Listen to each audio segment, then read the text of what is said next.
All right, guys, we're back. Sorry about that. Randy, it seems like it's better right now. Don't move. I mean, that's the way technology is. I think we had a StreamYard issue, so sorry about that. Not really anything we can do about it, but we're back now and trying to let our people know in the studio that we're good to go for TV. So just getting a little bit of a later start, but that happens sometimes. But Randy, we got a lot of football to talk about this morning.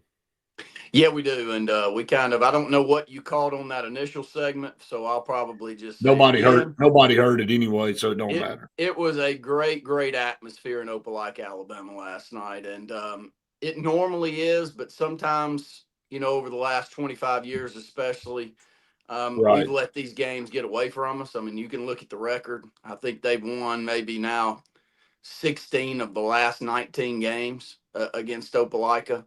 But everybody had a sense that last night this was a Benjamin Russell team that was going over there that had a chance to win. And really proud of our kids, extremely proud. If we'd have won, I wouldn't have been any more proud than I am of the way that we played. But, let's start there, though, Brett. The atmosphere was great.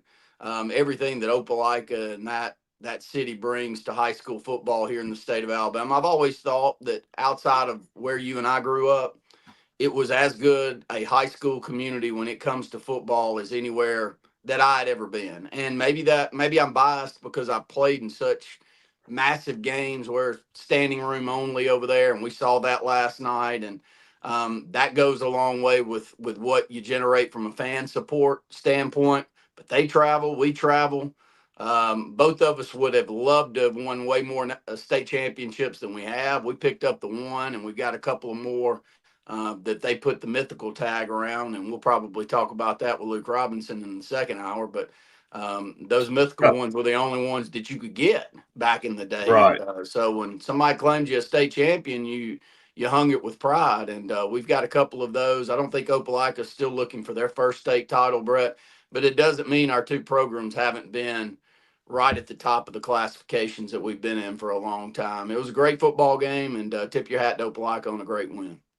Yeah, came back and we'll break down the game for everybody that didn't get a chance to see it or hear it. And when you look at it, a 7A team like you mentioned last night on the broadcast, it's kind of gotten continued to grow, and there's a pretty broad discrepancy between the two schools now when it comes to enrollment. When you look on the field, though, last night there wasn't a discrepancy. I thought both teams played about as even as you could. It's unfortunate that both teams struggled with mistakes early in the game. It cleaned up in the second half, which you expected it to do. And I'll echo what you said. And then we heard Coach Johnson after the game, and he talked about he was proud of the team effort too. And you got to remember this guy hadn't lost a game in God knows when, and some of those kids last on the team this year hadn't experienced losing in a while. So he was upbeat. I mean, if you heard him, he's like, look, we really kind of, there's things that we can do and we're going to be fine. It wasn't, a lot about what Opelika did that beat us. So a good football team in Opelika, but cleaning up some mistakes. I mean, just a few. I mean, it was so riddled with mistakes in the first half. And you look up and you're only down, by 6 points. You felt really, really good about yourself. And I think, when you look at it, you're going to make mistakes in a game one, but I don't know that you were expecting to make them to that degree. So we just started. I think we were told last night that we started every single drive. Only 2 drives out of all of our drives started that where we weren't 1st and 15, 1st and 20. And so when you do that and you're playing a very good opponent in Opelika, you're really not giving yourself a chance to win because you're having to overcome not only more yards, but you're having to play obviously against a great football team in the mix of that, Randy. So I'm with you. I walked out of there. I'm not upset at all. Normally losses hurt, but you look at it, Coach Johnson said everything we're playing for is still ahead of us. We learned a lot about ourselves. You'll go back to the drawing board and get ready for a very good Central Clay team here on a short week. Well, I'm a realist. I've watched this game like I just mentioned, I've been calling this game with you, I think, probably 17 or 18 of those 19 matchups that we've had since 2000. 12 to 14 of them, I knew we were beat before it started. By the end of the first quarter, I'm looking over there at you and saying, this one's over. Like, well, I love this rivalry, but can we please stop playing it? And now we've had some where we've been in it, but there has been way more than I'd like to share with everyone out there where I knew that we just didn't match up man to man. And I didn't feel that way last night. And I felt we really played hard, and let me say a couple of things because we're on statewide TV. This just isn't just in Elliott City. I want to talk about Opelika just a second. I love their offense, Brett. They've got a lot of eye candy going on in the backfield, Right. with 3 or 4 backs, and they've got 4 backs that they can comfortably roll in and out of there. And with all that eye candy and that physical play, I doubt we'll see an offensive line bigger than Opelika all season. I mean, that is a massive offensive line. You get sucked in because your secondary has to come up so much in run support when you're having to go against physical teams like that. And they beat us with a deep ball a few times. They did. Most of their touchdowns were deep ball variety, and Colby Key can throw that thing. He's probably not the prototypical college quarterback that you're looking for, the big lumberjack, 6'3", 220-pound guy that can throw every throw. But what he can do is put good touch on passes down the field. And they took advantage of some wheel routes. They threw the touchdown pass to the back out of the backfield, which is a very difficult coverage setup for you if you're over at corner, and they know that. But that's the one thing I would say. And they were able to muster up a tough drive against us. I don't know how many plays that final drive was, but they went 80 yards and probably ate up 5 or 6, 7 minutes in the mix, pretty much running it down our throat at the end, and we didn't give them anything easy.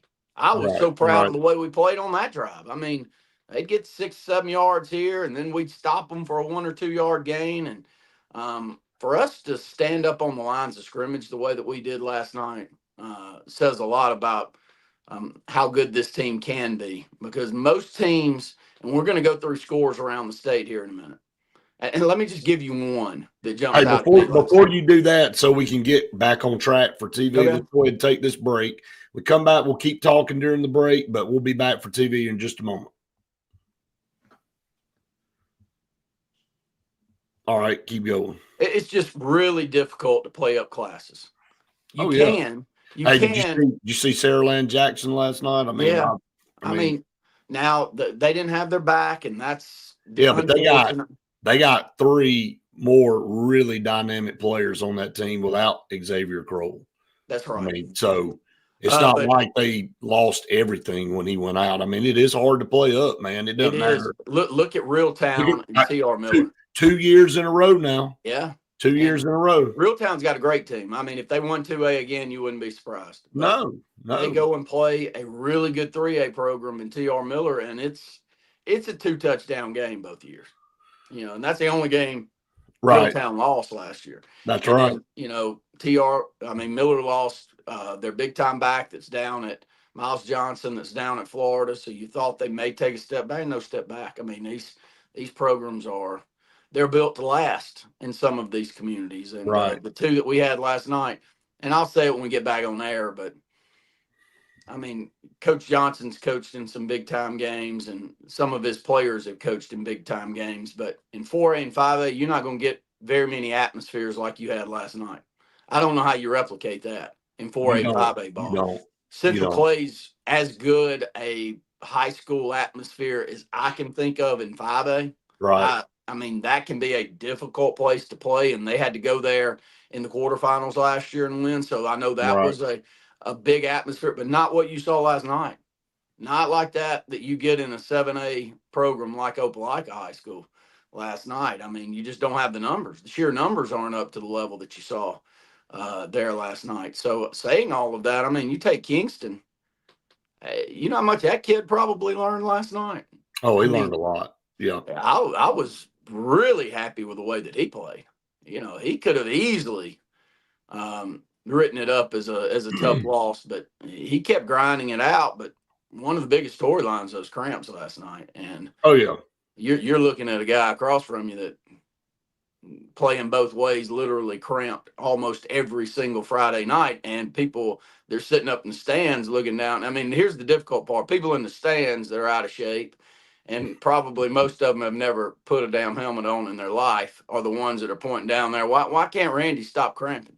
Well, I tell you what, why don't you come down here and run about 18 miles tonight in an atmosphere like this and see how good you hold up, mister? And that's another thing you add into the mix, the atmosphere and the adrenaline. And all right, we've got 15 seconds. Here we go. You add the adrenaline part to the body on top of the humidity, and man, it takes a toll big time. All right, here we go. Welcome back, everyone, to the Saturday Sports Countdown presented by JR Sports Bar and Grill and Sunshine Heating and Air. We'll be here with you till 9 o'clock this morning. A lot of scores to get to around the state. Randy and I breaking down the game we were at last night for Benjamin Russell and Opelika. That scored 25-20, Opelika winning that game. It was a back-and-forth game. I thought we can look at things multiple different ways, but let's just kind of go back through the game. It started off not pretty from a mistake standpoint, but fourth play of the game, we hit a big one, and we have the number one player in the state in Cedarian Morgan, and I thought the play call was great. Kingston got the ball out in the open to Cedarian, and he used his speed, which is deceiving sometimes because he's such a big guy, to get past that, to get to the sideline. And once he got to the sideline, Randy, is when his true abilities show. And he made 3 or 4 guys miss, broke a couple of tackles. And then when he cut back across the field, he pulled away from everybody. So he showcased in one play why he's one of the best players in the country. And we got on the board, had a missed extra point, got up 6-0. And but felt, hey, look, had some setbacks there on those first couple of plays, but we overcame it with a big play. Opelika did what Opelika does all the time. They come back and answer. They miss an extra point.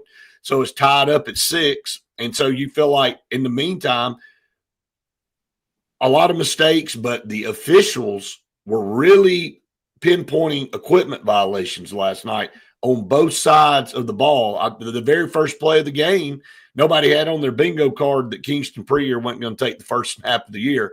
Elijah Johnson had to take the first snap of the year because Kingston had an equipment violation. Well, Colby Key had a couple for Opelika, and some other players had to go out because their knee pads weren't over their knees. So obviously, and I don't know if it'll be different for different crews, but that crew was very, very on top of making sure players had what they needed to have. And if not, they're going to send them to the sideline.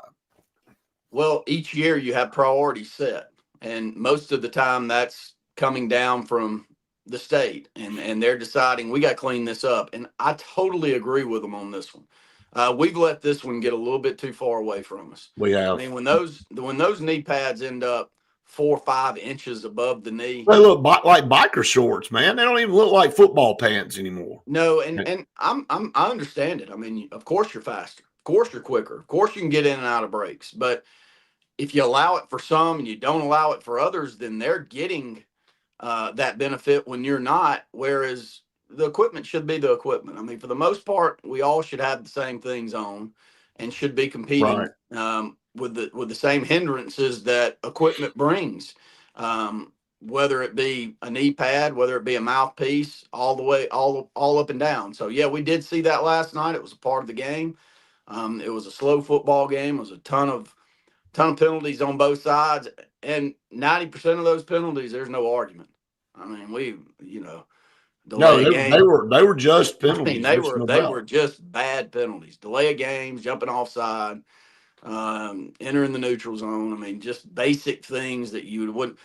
Heavy holdings, not just I'm kind of holding you and I've got my hands inside and I've got a good grip on those shoulder pads and I'm pushing them up into your chin type spin you around on both sides. I mean, yeah. I've got 2 hands, and everyone in the stadium knows that the reason that touchdown was just scored right there was because I just got mauled over here on the sideline. And first off, let me say, we're the biggest homers in the world.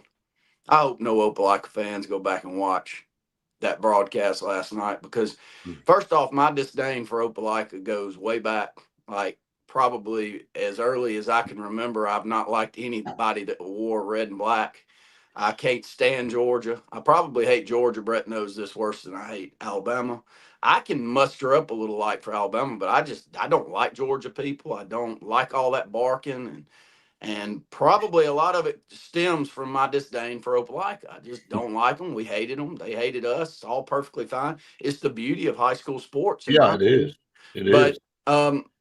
so I probably didn't say in the heat of the action. Hey, I they probably sprinted went off the back. field. They sprinted off the field like they'd won the state championship last night when they Well, stopped. that was how good a win it was. That's right. That was a good win for Opelika. That's a Yeah. good football team at Benjamin Russell. And Yeah. Opelika, that last drive they Hey, put together, man, tip your hat. That's a difficult drive to win that game. it really was. Not to have cut you off, but I mean, again, it just you're right. I mean, as soon as the game was over, that last play where we weren't able to make anything happen, they sprinted off the field, and again, they should. You should celebrate. I mean, it's the first win of the season, and they knew the opponent. And look, I heard multiple complimentary things from Opelika people last night saying, about our crowd, about the atmosphere, about how our people cleaned up our side. There was a post last night on Facebook about how unbelievably impressive that was, that when we left our side of the field, there was not a stitch of anything over there as far as trash or it was all picked up. And they were like, saved our team so much time, so gracious, and just bragged on it. And I thought the football game was clean too. It was just a good, hard-fought football game, and there's no extracurricular activity, nothing like that. Some emotion on both sides, but for the most part, it was what you want. If you could take the penalties out from both sides, it would have been about as perfect of a game as you could have. Somebody's got to win, somebody's got to lose, but you saw two really, really good football teams on the field last night. 8 catches for 154 and a touchdown for Sedarian last night. BJ Bedgood, he probably only had 5 or 6 catches on the night. I don't have his final stats, but he had a showcase touchdown grab where he was getting mauled in the back of the end zone on a deep pass by Kingston, and he fights through that coverage and makes the play. There's posts all over on social with that, not necessarily from our but great vantage point. Great vantage point from some others that were there shooting last night. And we got a little bit of running game going late, but we couldn't run the football very much against them.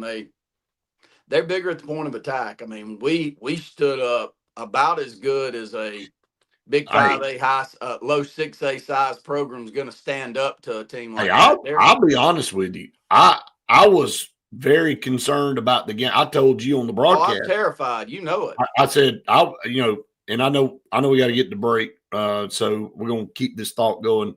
But I was terrified that it was going to get away from us in the second half because they were in a position up 6 going in the second half where they could just run the ball and it was going to wear us down. And they end up winning the game by 2, maybe 3 scores. But we matched them about as well as I think we've matched them on the lines of scrimmage, and so proud of that effort. Let's go ahead and take a break. We got some comments coming in. I'll get to those here at the break. Stay tuned. More to come here on the Saturday Sports Countdown right after this.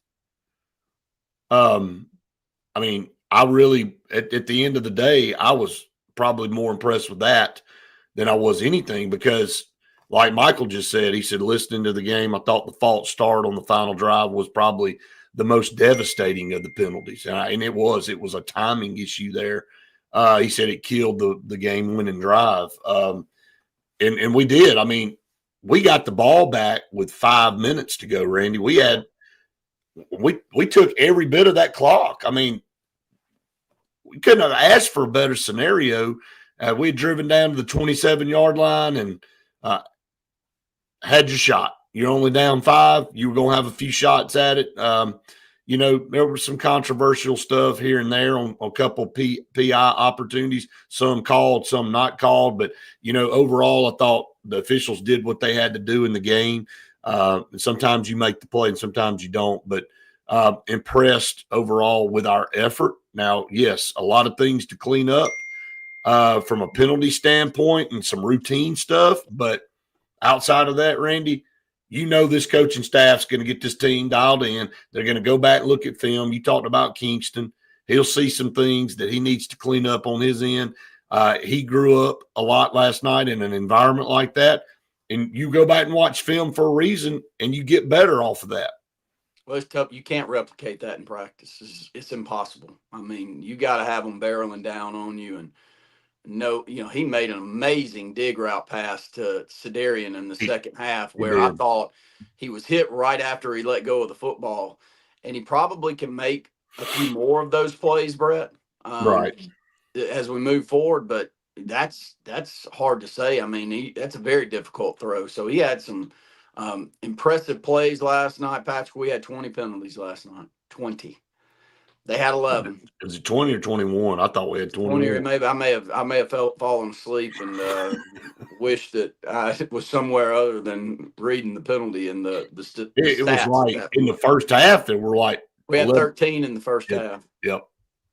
I mean, if you can get 7 or 8 penalties in a half and say you've cleaned it up. Well, if you lose by 5 and you had 21 penalties, hey, go back to work, go wipe your face off a little bit, and especially if it's Opelika. Right. That football team's not 21 penalties against Opelika normally gets your butt blown out. I mean, let's just be honest about it. 3 penalties against Opelika when we get off the bus and go out there and play for 12 to 14 out of the last 25 years is all we can do to get right. So let's be realistic here. I'm real proud of where we are. Oh, yeah. All right, we got about 45 seconds, and we'll be back 15 seconds.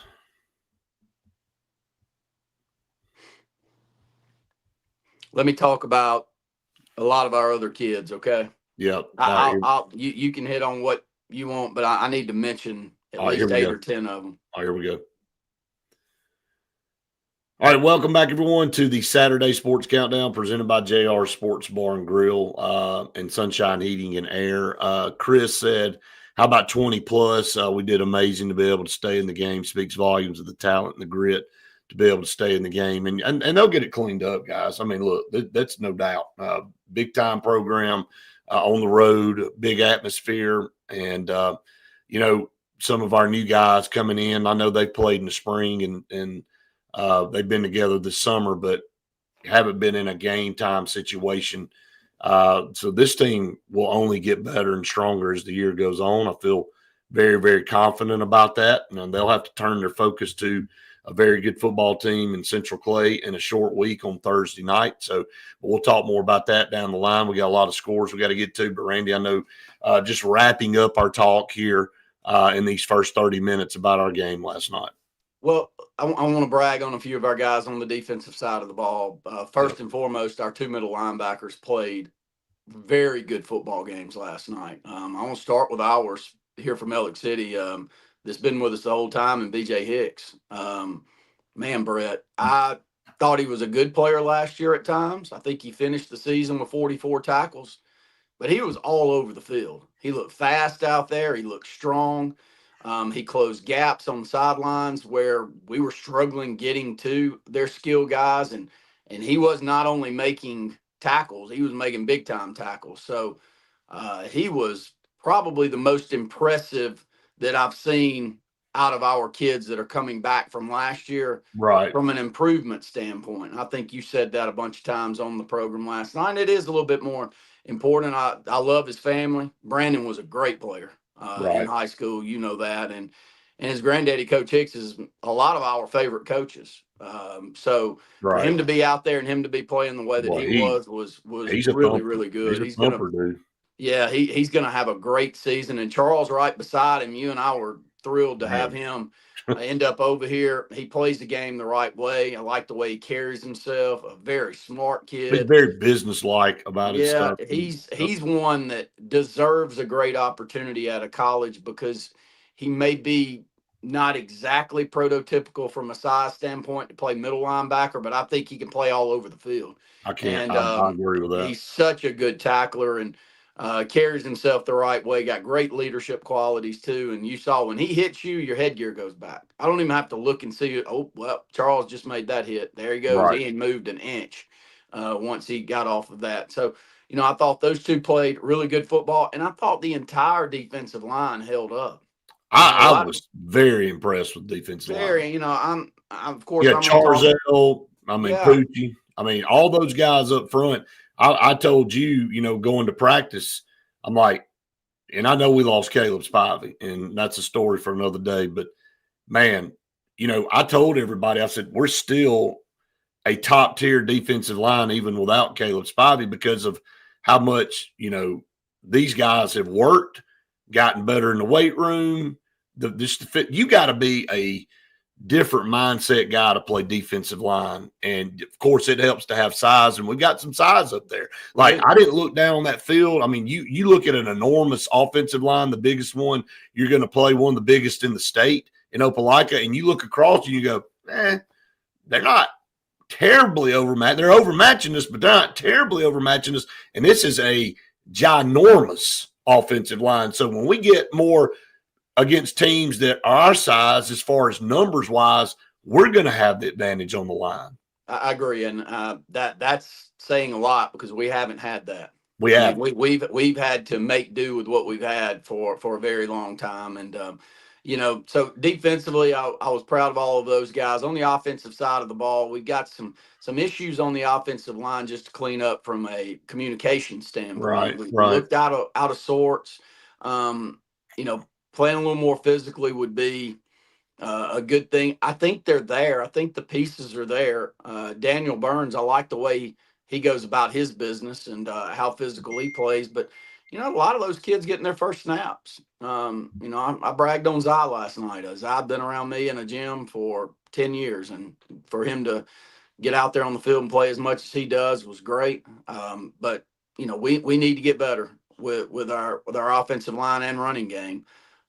Harry L can run that football if we can open up some holes. I believe that he's a good north-south runner.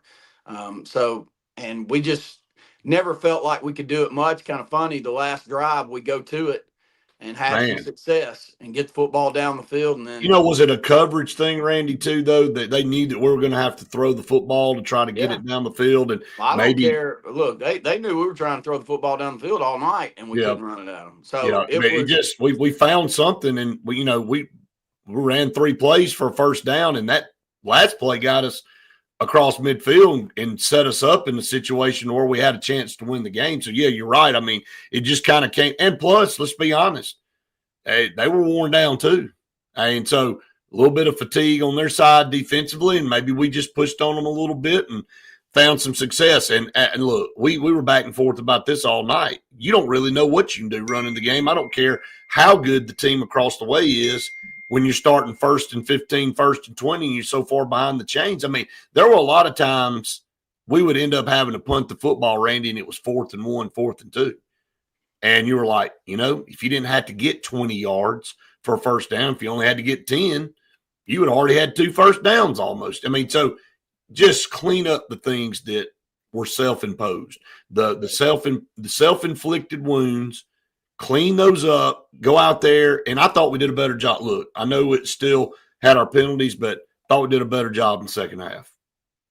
Well, here's a couple of more I'll talk about. I know we'll close on this, and then we'll come back and we'll run down some scores from our area and then some others from around the state. There were some great football games, namely the Davie-Elmore County, but I was proud of the way Kingston played last night. I thought he showed a lot of grit. He didn't let his emotions get too heavy. It was a tough atmosphere. He got to cramping. Gosh, it felt like a quarter and a half before the end of the football game. But he never gimped over. He never came out. He kept trying to run the football forward, and struggled around. So I was impressed with him. I think he's going to have a tremendous year. I think he'll only get better in atmospheres and games like that. And then our kicking game was really solid last night. Namely, the most impressive back there punter and Carson Spears. And you can't punt the football and have a good night punting the football if you're not getting good snaps. And Gamble Dennis put the ball right back there in his chest each and every time that I saw, Brett. Right.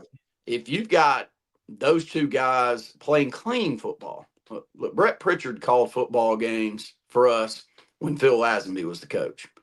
And if there was one thing you can give the biggest tip of the cap to him on was fundamental football. If it's 4th and 1 and we're in our territory, we're not going for that. No. We're going to step up here and we're going to put Richie Rhodes or somebody else back there. My brother ended up having to be one of the punters for his group under Coach Lazenby that last year. And we're going to punt the football away. And we're going to play good, clean, sound football. And we're not going to get out here and we did that in a crucial part of the game last night, Randy, where we were 4th and 2, and we were like, we're going to go for this. And we're going to punt it. We're going to punt it. Yep. And we're going to keep – and that field position, we won that battle in the second half and gave ourselves a chance. The only reason Opelika won the game is they drove 80. So you know what you do? You take your hat off and you tip them. And you say, you won the football game. We didn't give it to you. You had to take a drive 80 yards against our defense, and we didn't really play that bad on defense. It's not like they had gaping holes. They had to, like you said, Randy – made it to where they had plenty of chances to make mistakes, but they did put the best drive of the game together to win the football game. But I thought we coached it up well and played fundamental football, like you said, with Coach Lazenby. Punt the ball on 4th and 2. Don't do something rash to kill your momentum and get yourself out of the game. And I thought, again, Carson Spears from last year to this year, Carson started the season punting, struggled a little bit. We were bad in special teams all the way around. I'm not even going to mince words last year, all the way around. So, but what he did in the all season and to now, he's a different guy back there. Carson, every punt, man, was phenomenal. We even took a delay of game to give him 5 more yards, and he hit a perfect ball that landed in, what, about the 6 or 7 yard line? Kicked it and just put that roll into the end zone. So, hey, look, I was very impressed by that. And then Colin Murphy, kickoffs out of the end zone every time. Those are 2 valuable weapons moving forward. Definitely are. So we'll move on from that one. If you've got any comments on that, please do. But Brett and I, of course, we were in Opelika last night. If you were at other high school games and you can give us – we got a lot of games to talk about locally that were really good. If some people got some comments, man, I want to hear from them. Please send those comments in to us and let us know what was going on. I saw Glenn a little bit earlier said Central Clay's got one of those lines of scrimmage like they normally do. Yep. Yeah, and so I'd let us know what you saw out there last night, because from year in to year out, you got an expectation of what you're going to see from some teams, but tough. There is a great comment that I just got a text update, so let me let's go to break. We'll come back. We'll talk about that Central Clay game. I hate this. I do too. So it may not be as bad. So let's talk about that when we come back. Stay tuned. A lot more to come on the show right after this. I'll go ahead and tell everybody. I just got a text. They don't know. So again, I feel like I can say this. They say at best it's a hyperextension. He's got to get an MRI on his knee. Talking about JT, the quarterback at Central Clay. But again, they won't know anything about damage of anything until they go in and look at it. But Wesley did come back with a comment there. It says, look to be without the starting court. You're probably not going to come back next week on a short week after you did what you did in that game. It'll be interesting to see. So let's hope that he gets to come back this year, because he's been a name we've been talking about. Well, he's a senior and he's played his rear end off. So, football's such a random sport. He's been at quarterback, then he moves to linebacker, and he is a great linebacker, a very physical kid, 6'3", maybe 215, just he's a big strong, big kid. Good football player, and had to play on that side of the ball, and then moves back to quarterback again and gets the injury there, Brett. You just don't know. You would think that playing somewhere in the middle of that defense at linebacker or something's a lot more physical and many more chances you can get injured, but gosh, you could be on special teams and get injured. It's tough ones. I hope they get him back. I just know what an all-around great ball player is. Take out the teams and all that just for the kid. Especially seniors, man. Oh, and Wesley said he's got a couple offers, and and I know talking with Tommy and just what a good person he is and stuff. I mean, just sad to see a kid in his final season of high school football. And I say that because I've had a kid that's gone through, and knock on wood, he played, a lot for 3 years and dodged. He had one little bitty injury, but nothing, serious. And, you worry every time the ball snapped that, somebody don't fall on you wrong, or you twist something, or something bad happens. It's the game that you play. But, I've seen seniors go down and lose the rest of their season, and you don't get that back. You don't get to come back next year. Thoughts and prayers with him. Hopefully he'll get a good report on that. That's what we hope for every kid out there that plays this game. And again, it changes your perspective when you have one that plays. I can definitely tell you that. So we got about a minute before we come back for TV, and we'll start going down some of these scores. Man, that Elmore County-Dayville game, if some of you were watching, can give us an update. I think Elmore County was up 21-7, and then late in that game, we got an update before we went off the air. It was tied at 21. And then I think the final score was 31-30. Yep. Overtime loss for Dayville. Elmore County, obviously, with a very good football team under former Dayville quarterback Kyle Caldwell. So there was a lot of emotion in that game. We got 15 seconds, and we'll be back. But yeah, just the Tallapoosa County schools didn't have a good night last night from the win-loss column. Everybody took it on the chin. So, all right, we're back here on the Saturday Sports Countdown presented by JR Sports Bar and Grill and Sunshine Heating and Air. We only have about 15 minutes left in this first hour, man. Boy, this show just changes completely around when football gets started. We haven't even got to the scores around the state, and we're almost done with the first hour.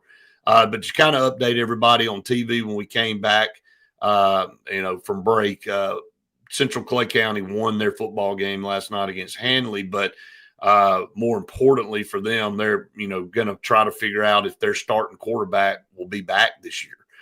He suffered a knee injury. I don't know what extent that knee injury is right now because he's got to undergo an MRI, and so they're going to figure that out. But we've had several reports on that, so really no more to elaborate on there. You just got to wait and hear what the report is. But just a text that I received, a pretty bad hyperextension at best would be the best case scenario there. And Central Clay turns around, plays a game on Thursday night here in Alexander City against Benjamin Russell in a very short turnaround. We were just in a massively physical game where even though you didn't get an injury, you were cramping a lot. And, it takes 2 or 3 days to kind of recover from that because your muscles and feel like you just been beat to hell.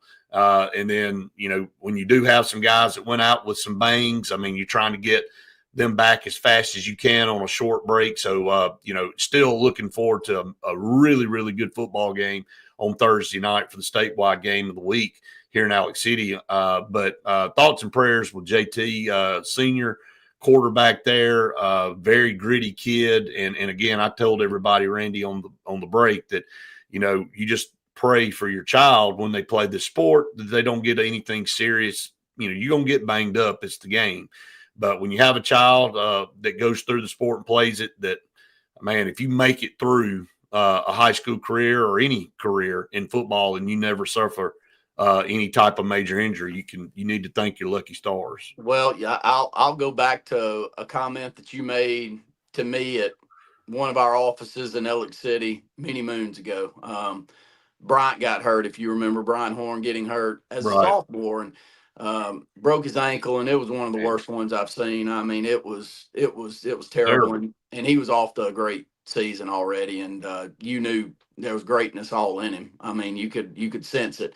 So he goes out for the year that year, and I remember after his senior year, we lost a difficult game against St. Paul's that we had every opportunity in the world to win, and I do think that we could have probably been in contention for a state title that year, and it was a tough one. But the thing that you told me was, hey, we got 2 years of no injuries from Bryant out of that. If I'd have told you that a couple of years ago, you would have taken it, wouldn't you? And so that's no question. That's how big injuries, especially to quarterbacks, can be on seasons.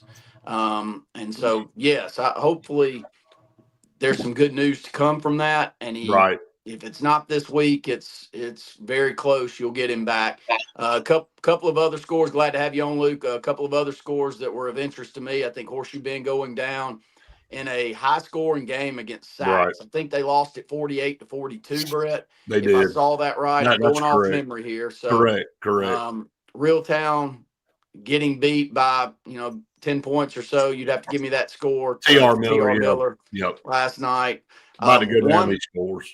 One that was a massive shocker, and maybe we can start with this, was the way that Maplesville beat Fife last night. Wow. Well, that's the game where I was. Yeah. Tell me about it, Luke. It's as bad as you think, if not worse. Maplesville was just better, like at every phase. I've never seen this before. Fife, probably the most consistent team of everybody we've seen. I include Thompson and Hoover and over the last 20 years. Jackson, anybody you want to throw in there.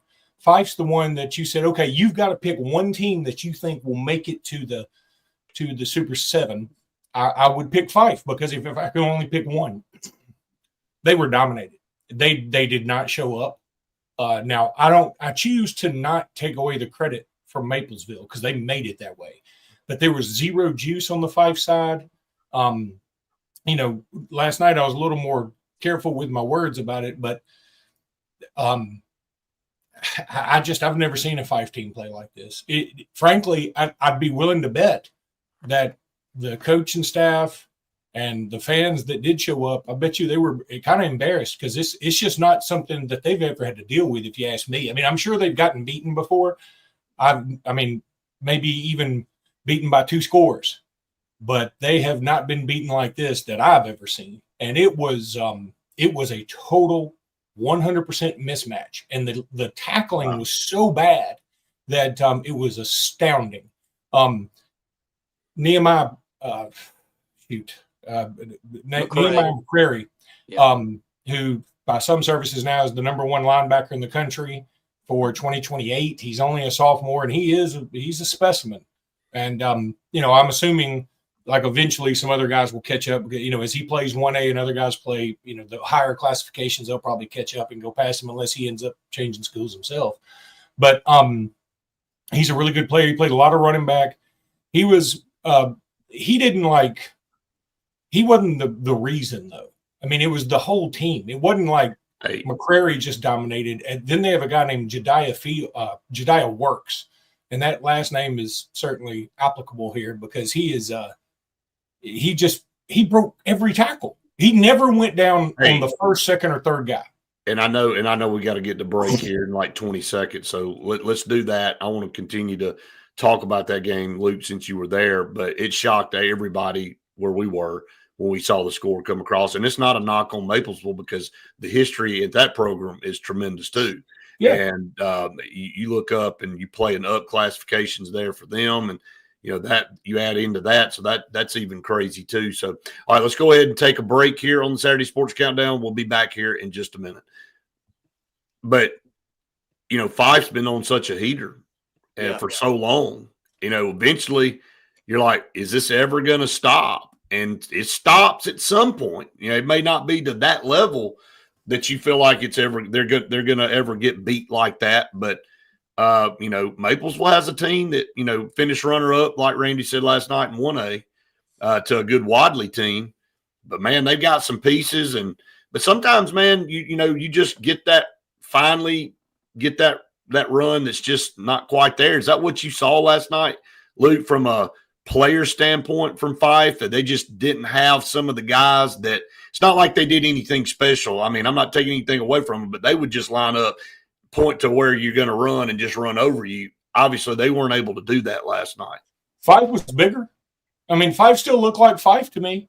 They look like those, big dudes with bulky, hairy calves that are just out there. They look like, you've seen that U-37, those clips going around like a U-30. Yeah. That's what they look like.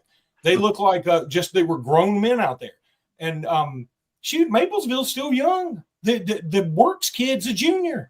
And McCrary's a sophomore. And that's just crazy. You know, I remember that game last year. Wadley just wore them out. I mean, that game, it was like, all right, Jaquez Wilkes is about to get this ball, and everybody on Maples was like, man, really? I got to try to tackle him again. He's dragging me 17, 20 yards down the field every time. So I'm going to tell you that I really truly believe, based on what I saw yesterday, they use that as summer motivation. Like, you know, we don't want to do that again. And if they played today, I'd have a hard time picking against Maplesville. I'll tell you that. I mean, Wilkes is tough. I mean, especially in 1A, he's tough.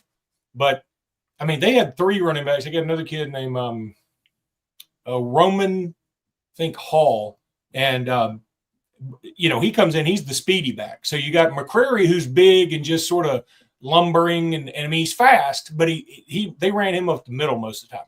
And then Works, they can run him up. They can do anything with him, and he just does not go down. It's like he wants to appreciate every carry he gets. And then when Hall comes in, you're like, okay, I get a break from those two, but you don't realize how fast he is. He seems faster than the other two. Here we go, 15 seconds. We'll get about 5.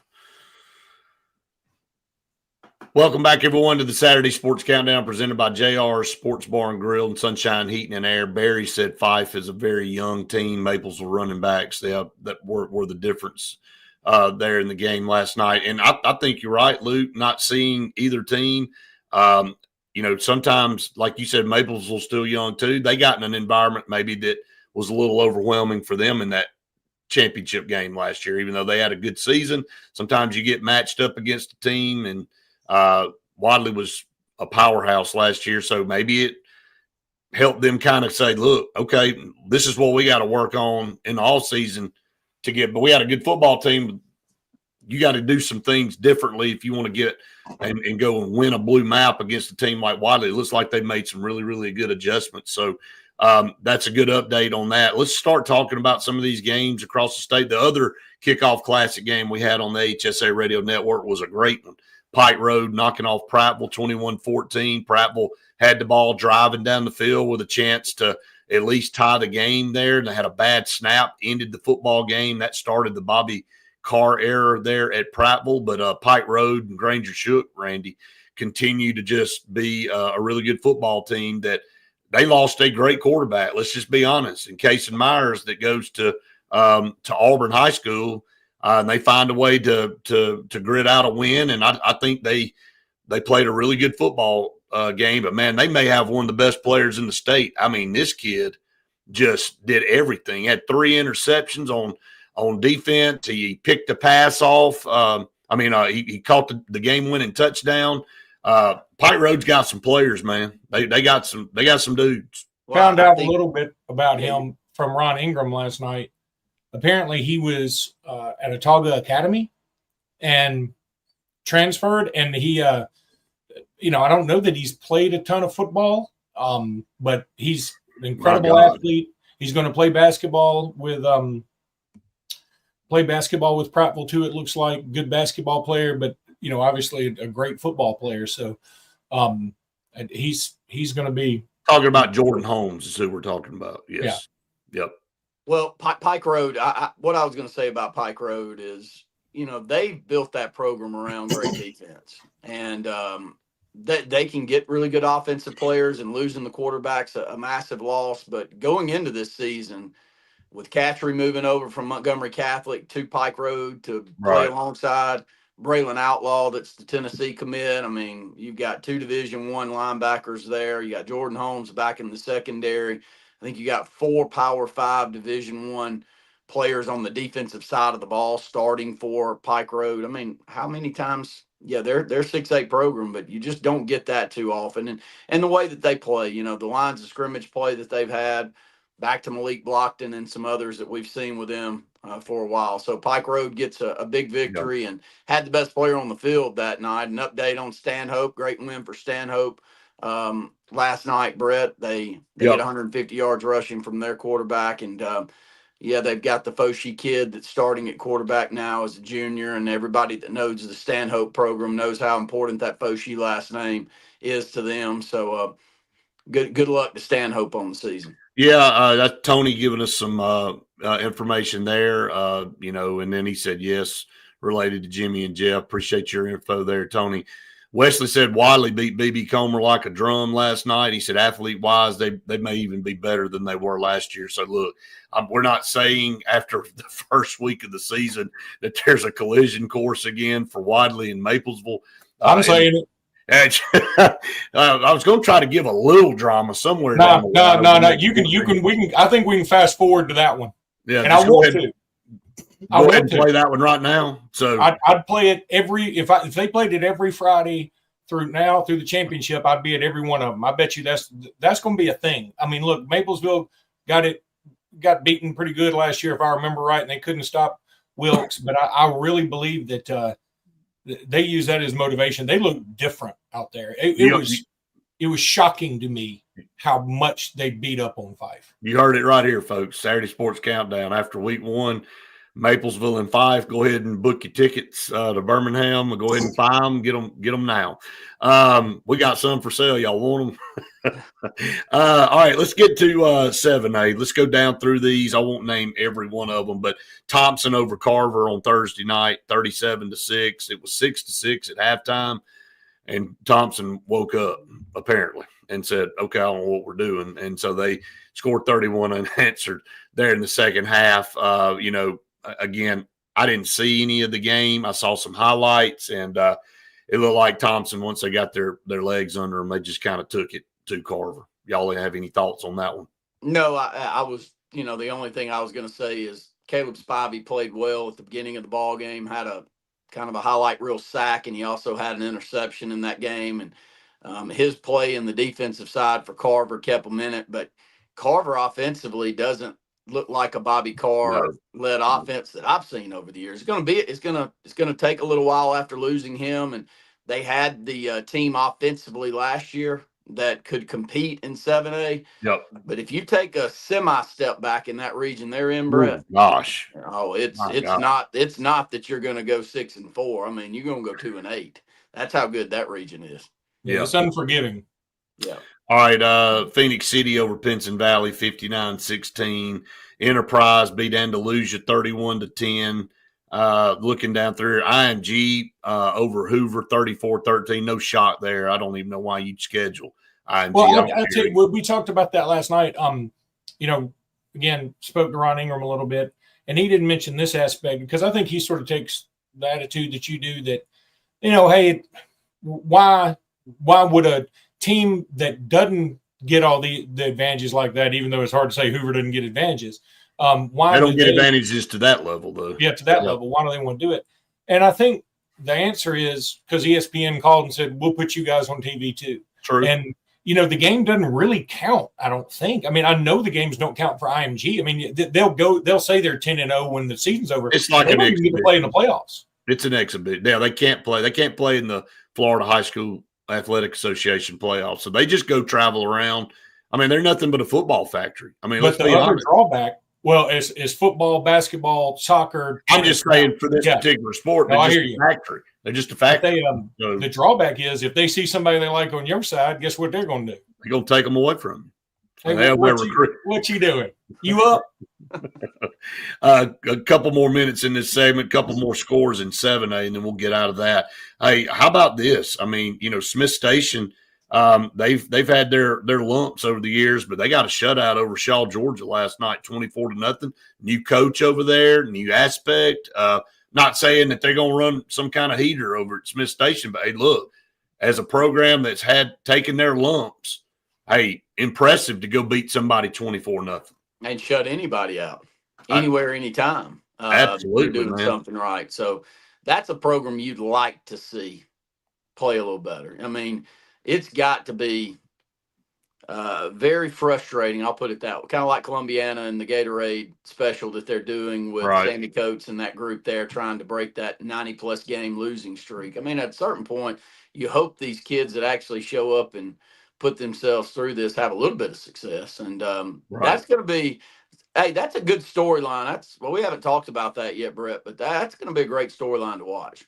I totally agree with you. Let me say this, too, that it made me think that what I really appreciated calling the Fife and Maplesville game, to my knowledge, there's not a lot of transfers in to those two schools. And there's certainly not a lot of transfers out. And Wadley, too. I mean, you give Wilkes some credit for staying at Wadley. Some people may say, well, he should go to some bigger school and challenge himself, blah, blah, blah. Man, it's like those lower classifications are the less pure part of high school football left. I mean, you look around the state, and you're right. I'm not here to say that it's gone terribly or that it doesn't work. But when you tell me that there's a Smith Station that's been down in the dumps for so long, and they finally get it turned around. Now, maybe they did get a bunch of transfers in, and I don't know about it because I'm not going to sit here and pretend like I read the Smith Station daily, but I'm pretending like they didn't, and they did this organically, and that's what makes high school football great. Is Dave will go in 0-10 and then 10-0. There's not anything better than that. They did it. They didn't. That's what we all long for. I mean, we all long for that in high school. We still long for it in college. And, I don't think the three of us and anybody I've talked to like any portion of any of this stuff. You got to learn to adapt to it. But you're right. The lower classification football is still the purest form of what we all love out there. All right, we're against the top of the hour break here. We'll be back with another hour of the Saturday Sports Countdown right after this. Yeah, Columbiana lost last night. Is it Columbia or Columbiana? It's Columbia. Did I say Columbiana? I said it first, and then it's Columbia. It's Columbia. They've lost 92 in a row now. And look, 53-6. They lost 66-6 last year. So I mean, an improvement. Again, small steps, dude. Made up 3 points, baby. Exactly. So let's see what happens with them again. Hey, I'm gonna do 2 more segments with y'all if that's good, and then head on over there. I got somebody picking me up at 9, so I think I'll be good. God, I guess I'll just ride the mother out again by myself. I mean, I got something. He should not be here till 9. I should be good. All right, let's get to some more scores real quick. We'll go ahead and dive down to I guess this was a good game last night. Mary Montgomery again continues to have a 34 to beat Pace Florida 34-21. That's a big win. So 6A, let's get down to 6A. Oxford loses to Central Carroll, Georgia, 37-34. That had to be a really, really good game there. Have y'all talked about how in the world did BRHS not get the ball to Sedarian in the fourth quarter? Well, we tried to. Now, it looked like our line was – I mean, again, I'm not poking fun. I'm just saying it looked like our line was having trouble there late. Well, there's a couple of things. The times that they held them out, a lot of what we were doing was down the field. And our quarterback was cramping the entire second half for the most part. Right. Yeah, I heard that. Just was gritty enough to stay in the ball game. So him trying to buy himself time, once he got going forward, he just kept going forward. He had 2 great runs on that last drive. Yeah, first downs. But once he kind of got going forward, he wasn't stopping to look downfield and make a play. He was Luke, they were whooped last night. I bet they had a dozen kids go out with cramps and then come back in, and we had at least that many. It was a massive part of the game. And we knew it. We talked about it on the sideline. Faith said there were mustard packets all over the field. Yeah, I heard that. Yeah, I mean, but it's just, we knew it was coming. It was just, it wasn't a matter of if, it was a matter of when it was going to happen. And boy, they took over in the second half. Obviously a score that everybody looked to, and there was some controversy here. Sarah Land over Jackson, 17-6. No EJ Kroll in that game. Suspended, for whatever, amortization rule that he broke. And I heard a little more about that, and I think the AHSA is doing some NCAA work here. Like, hey, sometimes I know what you're trying to do, but sometimes y'all use a little more 15 seconds real quick. It's like everything was given, and everything was good, and they were like, yeah, we still got to suspend him for a game just because. That's not smart. Well, we talked a little bit about that too the other day. All right, here we go. Welcome back to the Saturday Sports Countdown presented by JR Sports Bar and Grill and Sunshine Heating and Air. Hour number 2 here. We'll continue to take your comments. Just now getting to the scores. I told Randy before you got on, Luke, I said, this time of year, you blink and the first hour's over. We talked 35, 40 minutes trying to recap our game, and the dadgum, we ain't even got to a score around the state yet. So trying to go through some of these scores. We're in 6A. Clay Chalkville over Hueytown, 42-15. It was Chelsea over Charles Henderson. That's a important score for Benjamin Russell people because they play both of them, 51-27 over Charles Henderson there. That was an interesting score. Mountain Brook all over Demopolis last night, 44-7. Pell City knocked off Pelham 22-14. Spanish Fort over Fairhope 37-7. Spain Park beat Sparkman 48-21.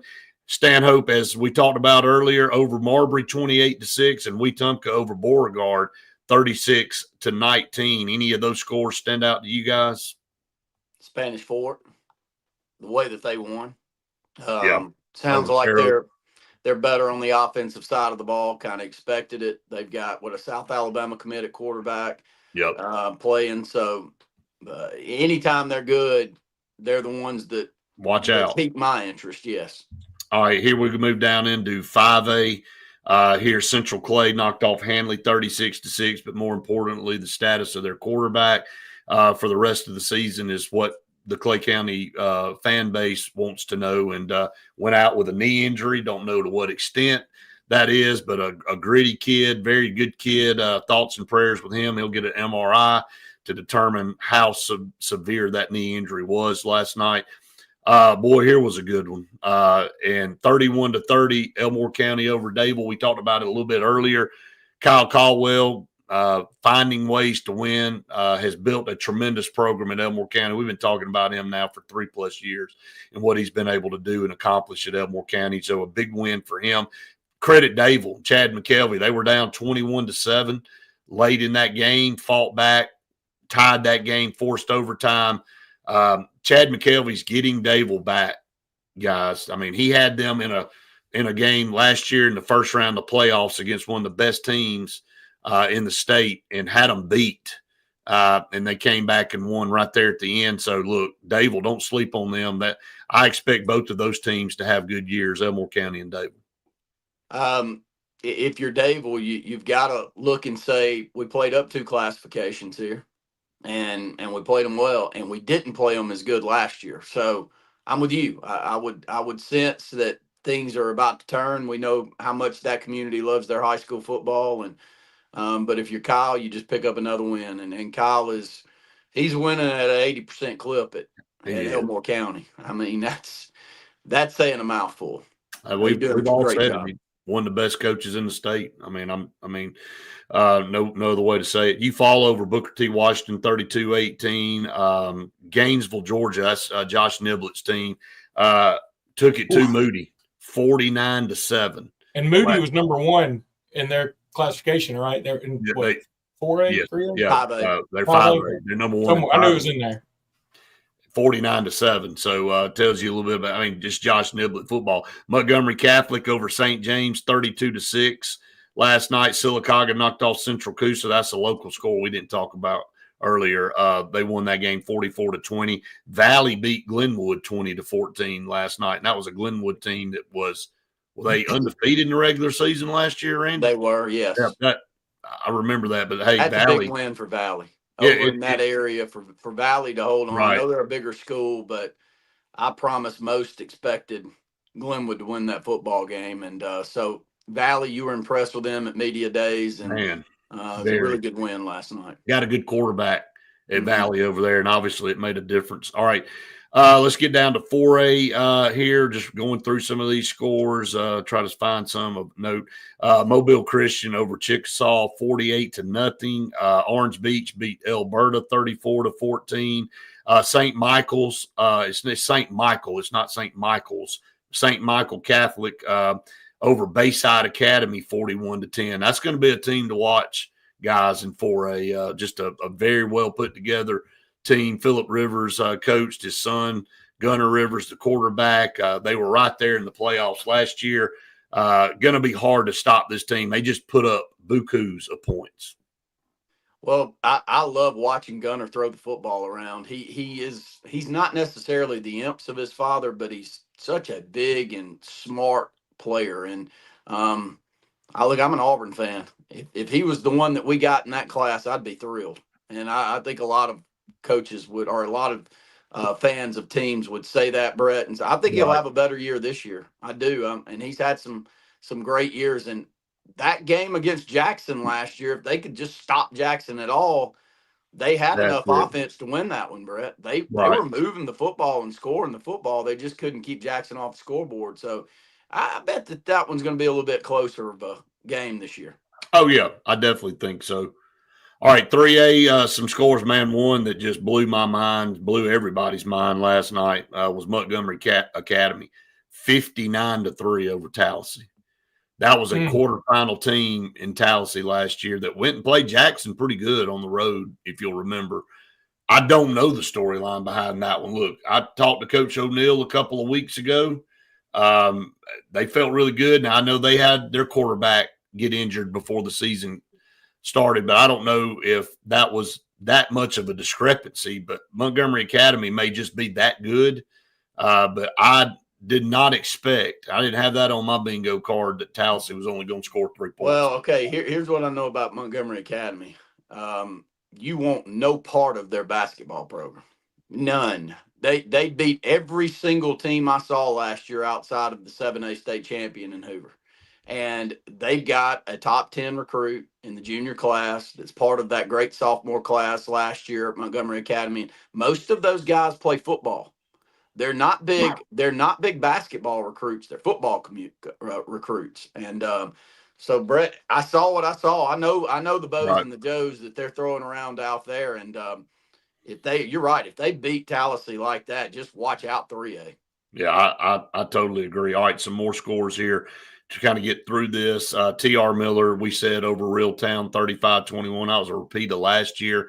Reeltown went on to go undefeated the rest of the year and win the state title. So it just tells you about T.R. Miller.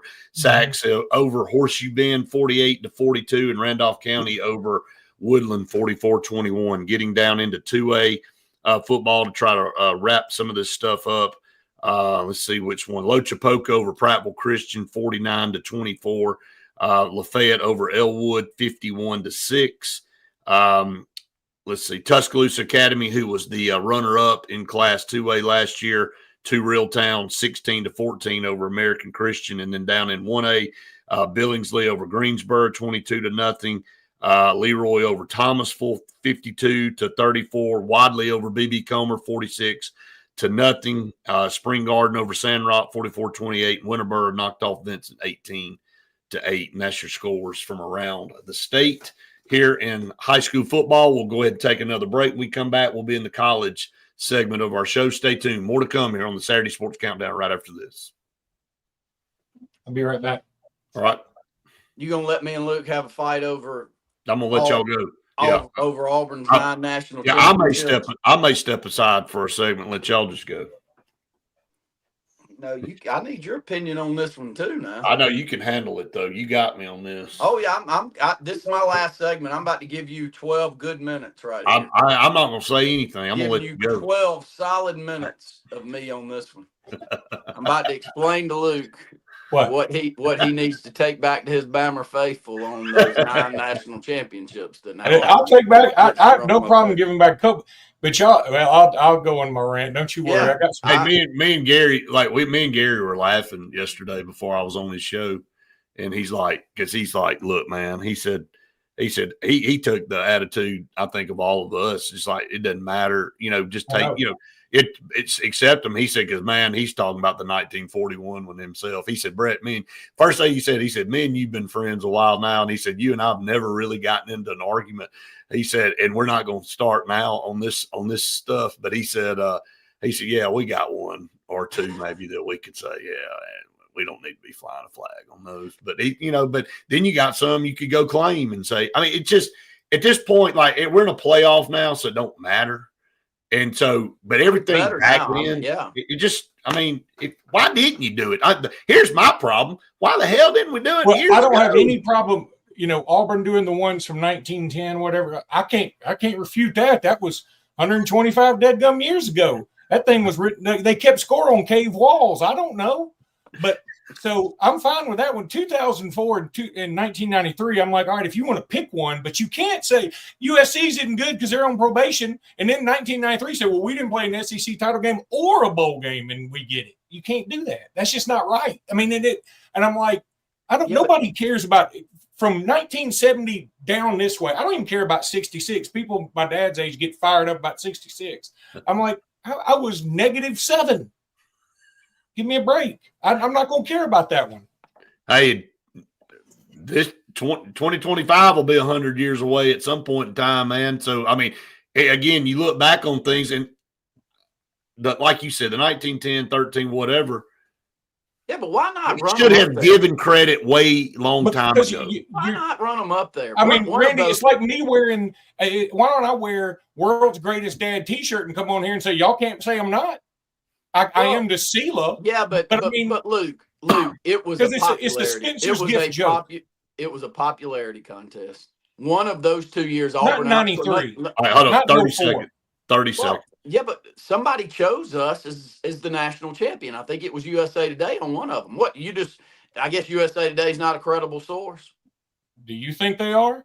Do they even have a USA Today anymore? Back then, were they? Would you say they were?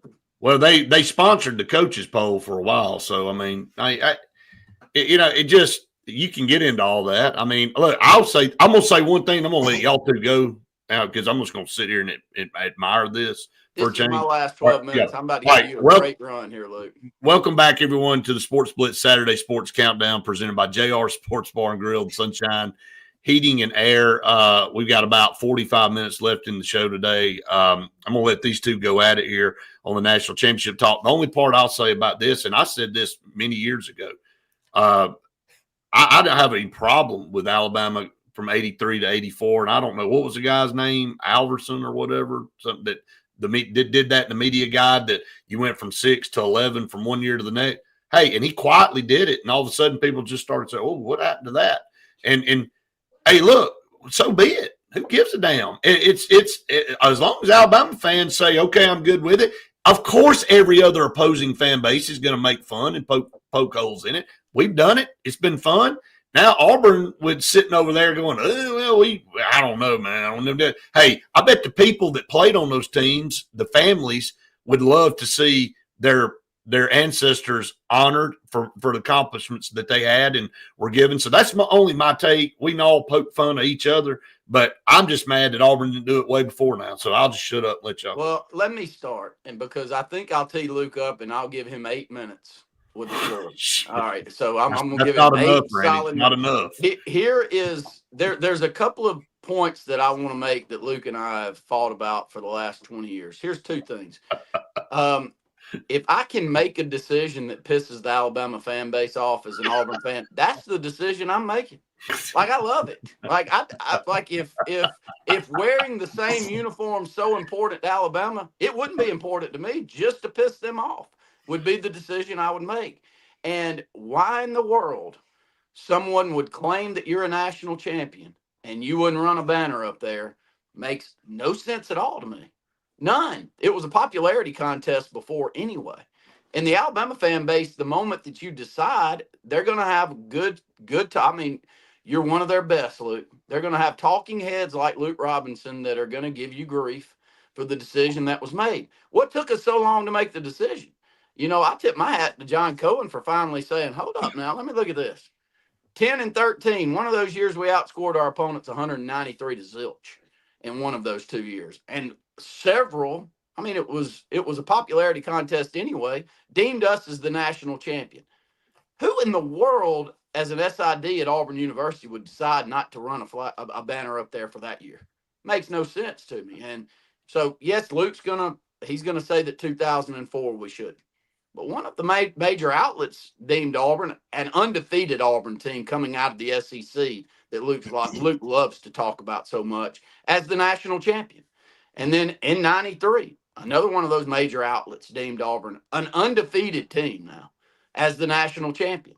So, yes, you could say that we didn't get to play for it, but nobody really got to play for it then. It was still a popularity contest then.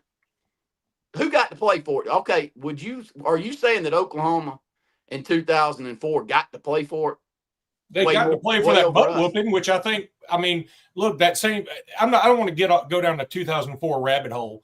And I'm inclined to say, all right, if you want to do 04, but the only problem is if you're doing 04, that's fine. But you got to admit you share it with USC and Utah. If you ask me, I'm all about sharing. No, what? Just hang. I didn't say a damn word when you were talking.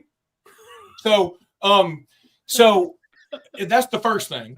The second thing, you can't say, hey, we get 2004 and because USC was on probation, which you didn't play for it, and then say we get 1993 when you didn't even go to the SEC title game. You didn't go to the title game, nor did you go to a bowl game. You didn't do any of that. 93 is the most egregious one on there to me. I told you during the break, I can't refute 1913, 1910. I wasn't alive. My parents weren't alive. I'm not 100% sure my grandparents were alive. I've got to take people's word for it on stuff that was written on a declaration. It wasn't even on a piece of paper. It was on a scroll with somebody with a funny hat and bell shoes had to come in. Hear ye, Auburn's national champion. Okay, I take your word for it. I don't care. That's fine. But 1993 is a no doubt 100% joke. And 83, okay. I mean, if you want to take it, I kind of get it. I do think Auburn got hosed by getting jumped over. I have no problem saying that.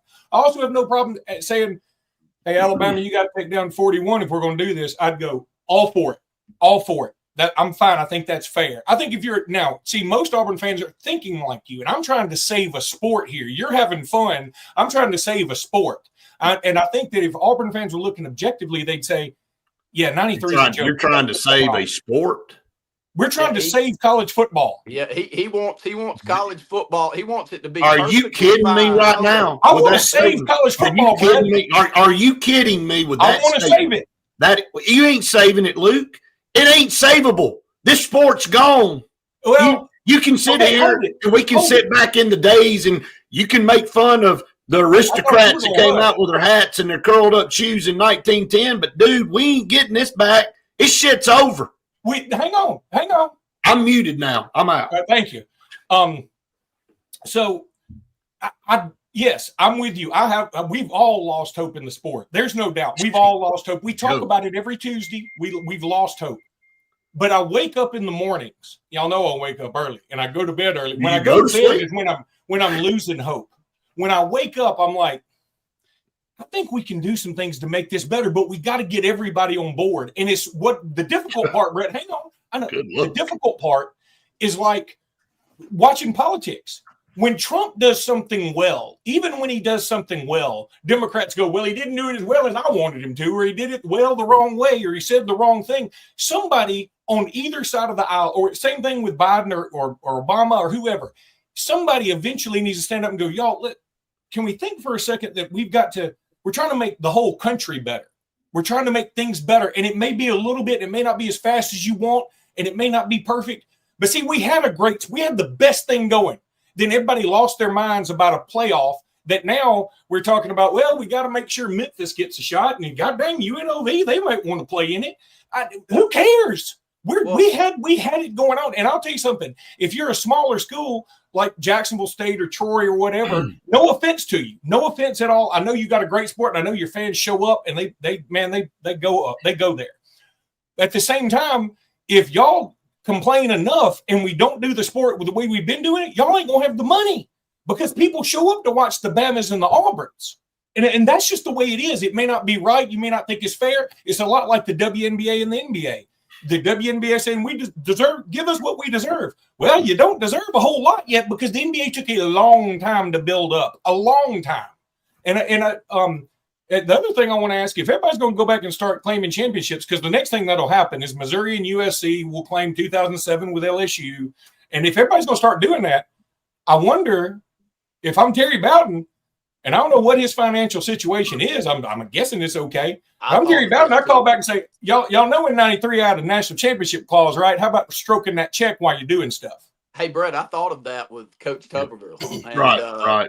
Now that the 2000, Tuberville's gonna want it. I bet he had a $250,000 bonus built into that. Of course, for that national title. And yeah, right. It's the right thing. Well, we write checks. We write checks like they're going out of style, hell, that won't be no problem. I owe you that. Okay. Hey, let me get the TV break. We come back. Stay tuned. More to come right after this. All right, no, look, Luke, I'm telling you, I'm with you. I'm tuning in. Bye-bye. I'm headed to the soccer fields. Luke, I can't wait till Sheila and Cecilia get to play each other in one of our mini soccer tournaments one day. God dang, I don't know. I'm going to have to become a fired coach to be able to afford some of these things. I'm with you on the saving college sports. I mean, dude, I think this part now everybody's lost their mind in every aspect. And look, Luke, whether you like it or not, Alabama kind of started this whole deal when they went back from 83 to 84 and claimed additional ones. And that's why everybody else said, well, no, Alabama really don't have 12 national championships. And then y'all would argue back and forth. And I don't blame you for defending your territory. And I think Auburn fans defend their territory. And, I watched the guy at LSU lose his mind about us and y'all in the same podcast saying that, it's a pissing match over here in the state of Alabama. And they just trying to figure out which one. And they're just sour down there because, Auburn's, claiming one that they won a national championship on. Well, it ain't like we went down there and took it away from them. Damn. And like when you go to the NCAA website, there's multiple years where there's multiple champions. So that's what I got a whole nother point I want to say on that. But there again, weak leadership, Luke, and not having like saying, okay, y'all all claim whatever the hell you want, but this is what we're going to recognize as the official body of and they should have gone back and said from these eras, because obviously Babe Ruth and Ichiro, or not Ichiro, but Shohei Ohtani, everybody's all these cross comparisons of Babe Ruth and Shohei. I see that, but Babe Ruth was hitting with a damn 2x4. He was. Now Shohei Ohtani's hitting with this bat that's like scientifically engineered. Yeah, I mean it is, and they're both great athletes. But at the end of the day, it's hard to across centuries like that. It's hard to make accurate depictions and comparisons. It doesn't mean you diminish what happened in 1910, 1913, but that somebody's got to set a guideline of saying this is what we honored back in these days. Now this is what we honored during this era, and this is because now look, the AP poll was the poll. Now nobody gives a damn. It's like. Forever it was, are you AP national champs? And now it doesn't matter anymore. So you don't go, well, that was back in the 50s to the 90s with AP. None of that counts. You got to count it. But now we're into another system. So I think that's how people have the hardest time doing is they cross generations and cross, segments of time, and they try to make it equitable across. But damn, Ty Cobb can't be compared to Ricky Henderson. He just can't be done. They were both great players, but they played in different eras. And I think you have to keep that in mind. Not yet. So about 40. About 40 seconds. So yeah, I mean, crossing time is hard. Yeah, and that's why I can't speak to 1910, 1913, 1930, 1941. I can't speak to it. I wasn't even my parents weren't alive. So, and again, I'm like, okay, but see, from like 1980 on, when I was football-y aware, I sort of know what I saw. And, right. And like, some of it was a popularity contest, but. All right, we're back. We're back now. You're back. All right, so back here for TV. Appreciate everybody. Appreciate JR Sports Bar and Grill and Sunshine Eating and Air. For being our partners here. We got 30 minutes left. Luke, good points you make. I thought Randy brings up good points. I had my little take on it. Let's talk about college football. Let me do one more thing, Brett. Yeah. I do want you to go down this. But see, this is where you're right. You said during the break that NCAA has such poor leadership that this has caused this. So here's what I would do. And again, I don't know if it's a czar, if it's another committee. God help us if we get one more committee.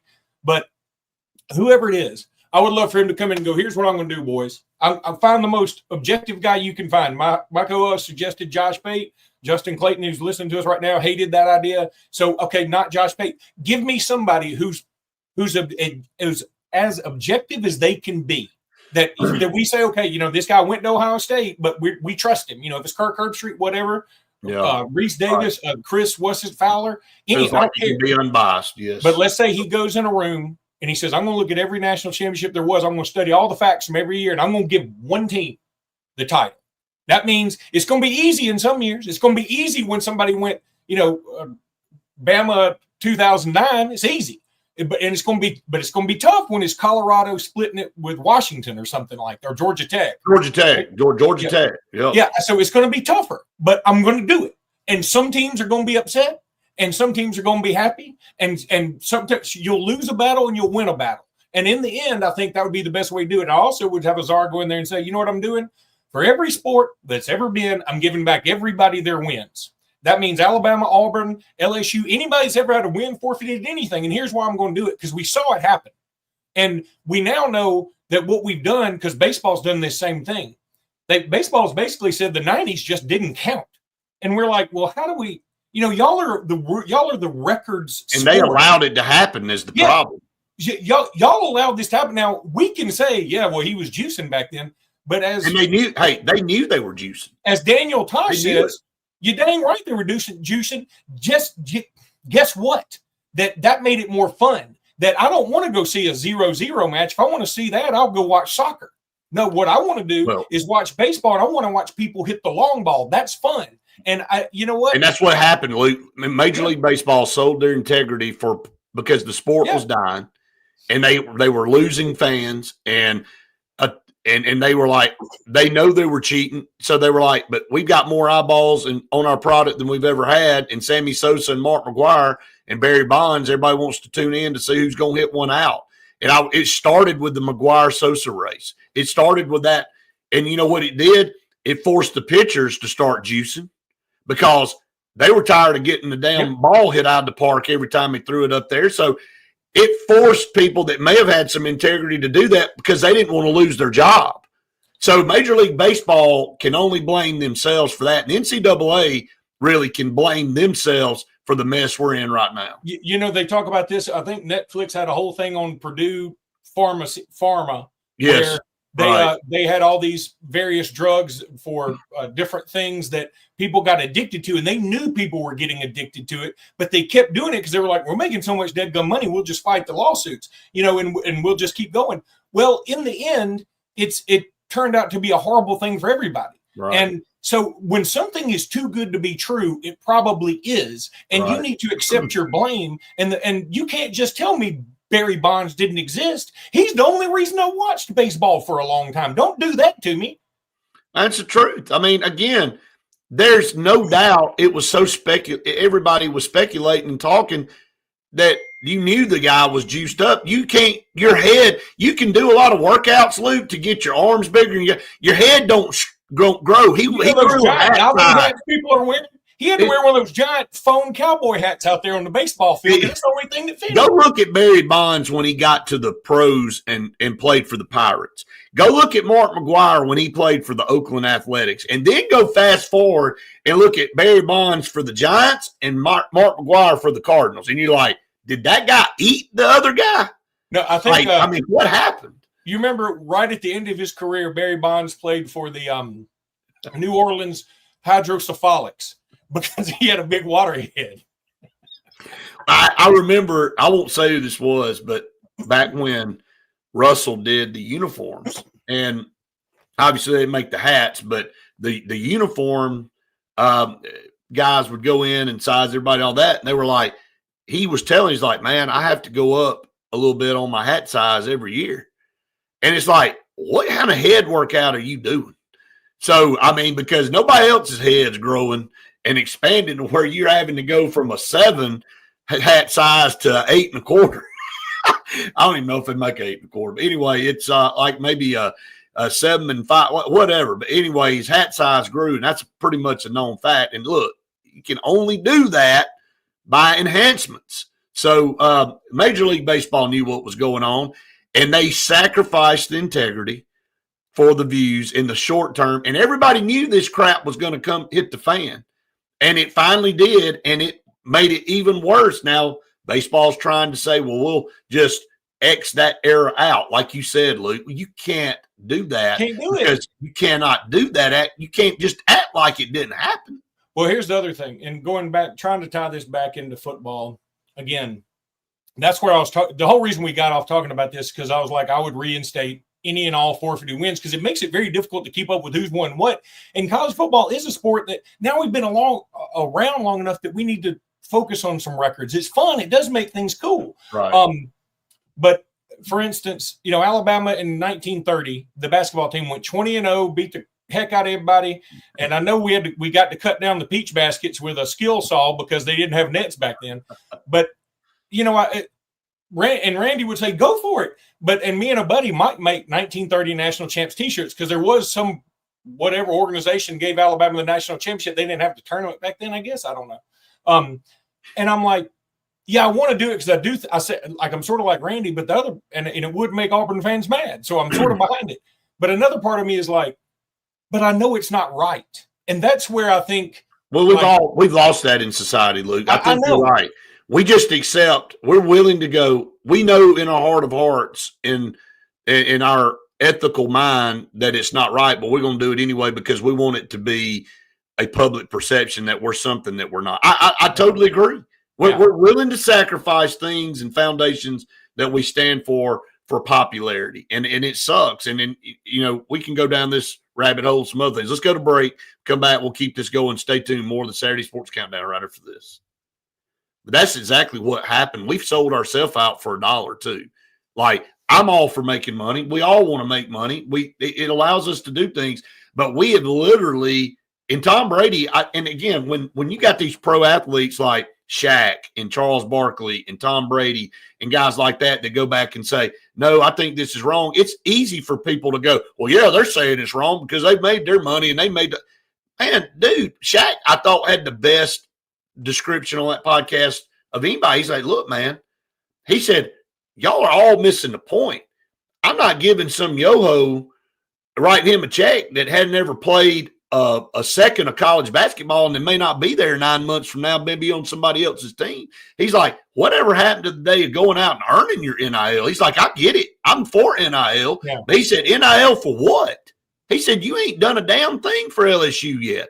Yeah. And but we've lost our freaking mind. They did. And Tom Brady's like, there's 10 things in being successful. He's like, yeah, money is like number 8 down the list because you got to do these other 7 to earn that. He said, now we're not doing that anymore. We're just handing that to these kids and setting them up for failure. And Luke, I've talked to multiple coaches that said, look, the problem here is not the ones that do make it. It's the 90% that don't make it, that live in this college lifestyle, that when they get out of that lifestyle, they don't know how to, they can't maintain that lifestyle anymore. Yep. And so they resort to nefarious things to try to stay in that, and they end up going to jail, whatever, bad things happening. It's not a good look because it's all about the dollar. I mean, it is. I totally agree. I just can't, I just wish that it was there was a way to make everybody understand. It used to be, hey, you go out there and earn your thing, but now it's so easy. I mean, here we are on a video stream, but again, right. I think that you and I could say, hey, we put in the time and the work, and we've got nobody remembers me and you getting up at the crack ass of dawn, going to the station at 6 o'clock in the morning on a Saturday for 15 straight years. Because this wasn't available, That's right. So we had to do it. We could have said, no, we ain't going to do it, but we cut our teeth and we earned our stripes. Like, nobody earns stripes anymore, dude. I mean, at our age and in the way you live in Birmingham and I'm here in Out City and Randy in Auburn, thank God we got this because it gives us an opportunity to keep rolling and doing the things we love to do. All we're doing is taking advantage of the system, but it ain't like we didn't earn what we got. So, nobody earns anything anymore. I mean, they don't. I mean, I hate it. It just sucks. And that's kind of why, tongue in cheek, I was laughing at your comment, not laughing at you, about trying to save the sport of college football. I know it's tough. It's going to be impossible. It's almost to that point. I don't know that it can. But that's why I appreciate, Fife played horribly last night. I think that I think that if you're out there and you're from Fife, I don't think you're mad at what I'm saying. I think we played like crap. And I know Fife will get better. Yeah. All right, we're back for TV. We appreciate everybody tuning in.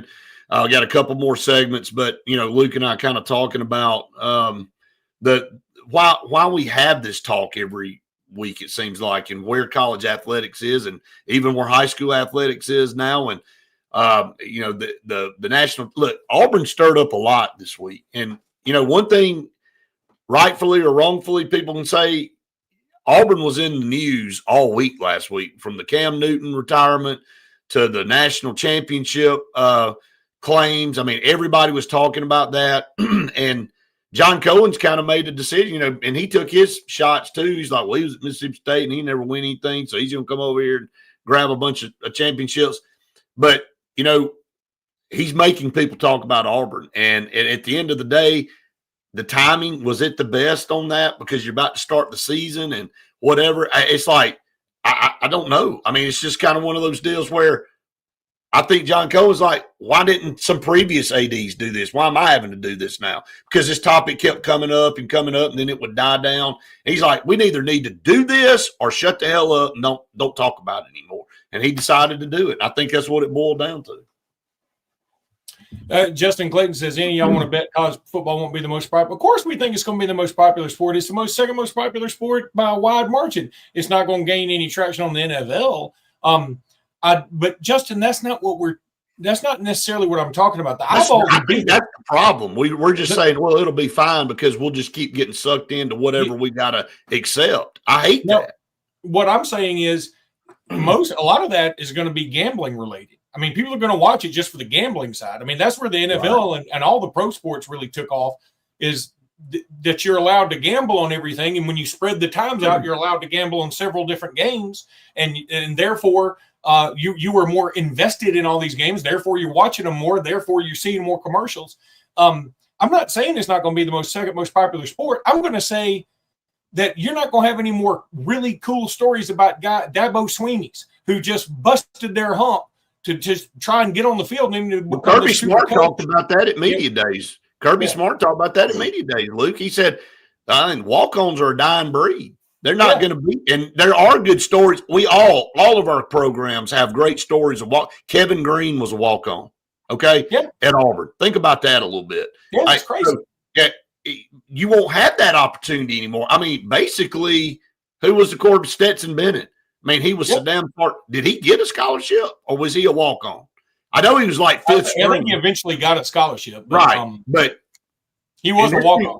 In this new era, and I think he didn't turn out to be a pro, but I don't think Georgia fans would argue that he may be their best quarterback in God knows when, because he won 2 national championships. Well, think about this too. And I know you could spin this, but I mean, it's like if somebody's good at a lower classification, they're going to be snatched up as quickly as they can by somebody. And if you're not as good as they thought you were, you're going to get kicked to the curb as quickly as you can. There's some things about that just aren't right, and it's hard to put your finger on them, but it's like we kind of know in our gut what's right. And if you just want to say follow the money and it's always about the money, okay, I get it. I've done that too, but I guess I'm just a little older now and going, hey, there was something else I loved about this sport was the charm and the character. Yeah, it had its flaws. We all have flaws. Nothing's perfect. Right. But now it's like, hell, I can't even keep up with who's in what conference, who's where, who's transferred to what, who's getting paid what. I told somebody the other day. We have the first holdout. Well, and it's coming. We talked about that too. But if you did a quiz on the average fan, I don't think they could get the conferences right. I don't think they would get the teams right in which conference right now. And the names don't mean anything anymore. The Big Ten, hell, they ran past that. They're going to the Big 20 now. I mean, they got 18. They're closer to 20 than they are 10. Yeah. I mean, SEC is way beyond the boundaries of the Southeast. That name doesn't really mean anything anymore. Hell, the Pac-12 don't even exist. They're going to try to reinstate that, and they're adding teams back. But, now you got Stanford and whatever. Aren't in Stanford and ACC? Is Stanford in the ACC? Yeah, they're in the ACC. They couldn't be any further away. The dumbest crap. Oregon and USC are in the Big Ten. I mean, look, I get that the SEC is a little bit of a stretch with Missouri and maybe Texas, but I mean that's semi down here. Like we didn't go up to the West Coast and grab UCLA and put them in the SEC. I mean, that these conferences don't mean, the names don't mean anything anymore. Yeah, and again, it takes away. I mean, I'm going to the Missouri game this year because I've never been to a game there, but like there is nothing Southern about Missouri at all. I don't know what their stance was in the Civil War. Not saying that that's how you determine it, but I don't know. I don't even know if they existed. I don't know. I don't have any idea. And you know, when you think about Southeastern, you think of all the Southern states. Didn't we hear they wanted them? SEC wanted them at St. Louis market or something? Is that yeah? What They did. That's all they wanted was. And now, look, if we expand again, the talk is we'll get somebody like Virginia and North Carolina because you. And everybody's like, what about North Carolina State? They're better than Virginia. Well, that's not a new market. See, we'd already have the North Carolina market. That's right. So, and it's all about markets. And there's something that's not right. But the sport was better when we just had 10 teams in the league. I mean, it just was. I agree. Well, again, what we do it in so many facets of life. We take a good thing and we figure out a way to screw it up. And we figured out a way. And again, I think what made college football, here's what I think, Luke, and I think you'll agree 100% with me on this. The imperfections of college football and the discrepancies of college football is what made it so much fun. We've tried to make this a perfect sport. We've tried to perfect it to the point where it is clear as day. There's only one champion. There's only one way to do this one.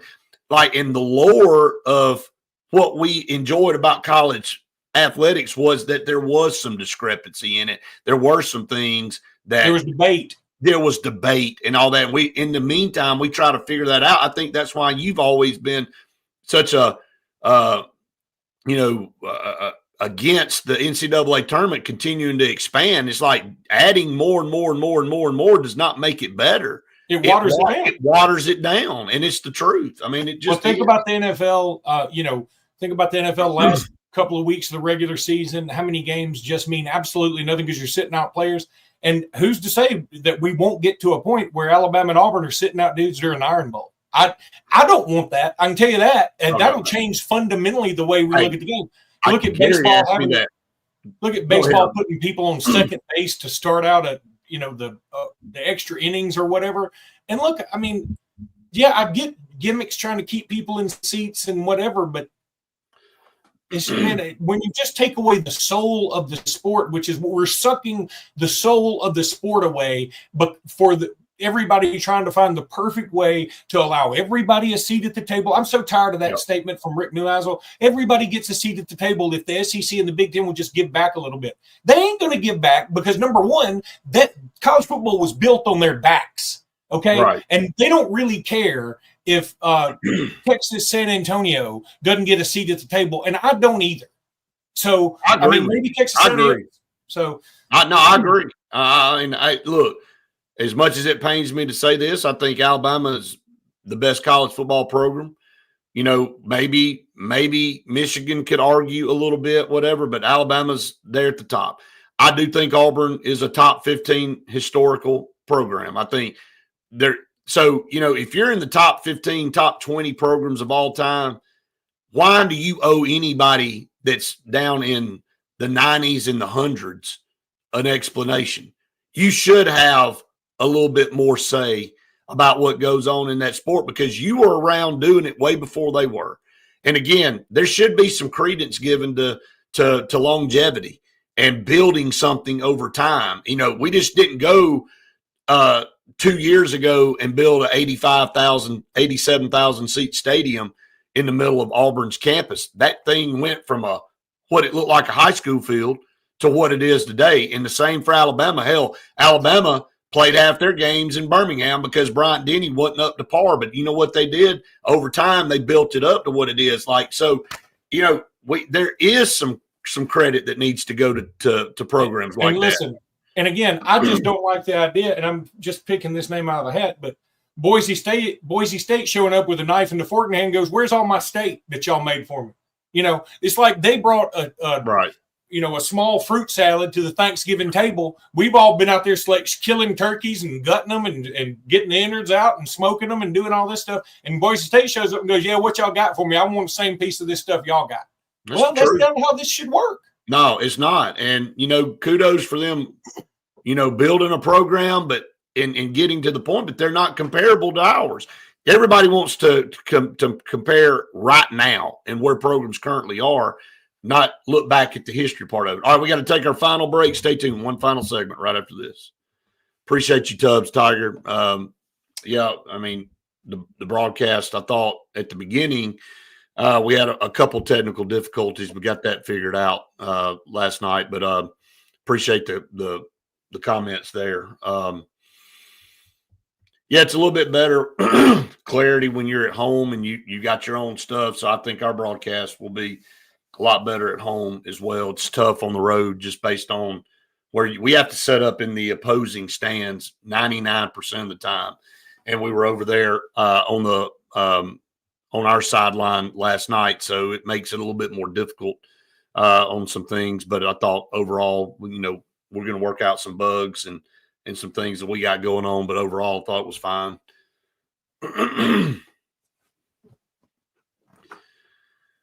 All right, college football today got Iowa State and Kansas State. So that game, man, when we had the game, we were doing the game in Montgomery, and we had the NFHS broadcast and BRHS stuff on, and of course we didn't have you on, but on that first drive when Sedarian caught that thing and ran, did y'all think we were going to beat them 40-0? I did. I was like, damn, they can't stop him. That's exactly what I thought, because we had a equipment problem, then had a penalty, then had a bad snap, and it was like 2nd and 15, 2nd and 20 or something like that. And I'm like, well, damn, here we are backed up already. And we just kind of calmly, ran a little play into the flat to Sedarian, and he turned to, he just outran everybody. And I thought, my God, if he's outrunning, this Opelika. He runs like Matt Jones from Arkansas. He does. He's fast, but it doesn't look fast. But he just pulls away from everybody. Yeah. And so it was mind blowing, man. He just a great player. And I thought BJ Bedgood made an unbelievable catch.